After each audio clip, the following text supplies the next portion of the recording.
Manawagan ko diya sa mga dagko, big time nga content creator ha. Kanain yung style ninyo sa inyong pag-vlog, utruhan na ninyo. Kana mapasip mo mga pulubi, mga taong grasa. Dili gina maayo. Kay tanawa akong anak-anak ko na budol. Oh, naghilaka yun kaya nga 1,500. Iyang gihatag kay nagtuo siya mag-multiply, oh. Unya, pila na wala ni mong kwarta? 1,500. Tinuod na, Loy? Tinuod na? Tinuod na.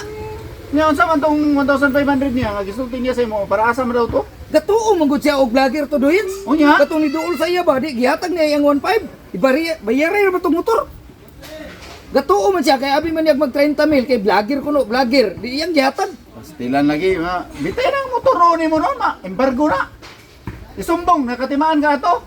Isumbong kay malabo na tayo sa AGG nga nakauban na to, tao no? Ay si DJ na to karon nga Oh. customer. Oh. Sir, mo na ni siya sir katong giingon ako sa imo nga nabudol siya sa iyang 1.5. Ato lang na ipa-describe kaya may bala na to. Eh, oh sakto, i-describe kung sa'yo inaw nga to. Sa inaong sa nagilad ni mo. Sino nga to? Katong hiwi og kwan? Katong bangason, Oh, katong lambi ug wait. tapos.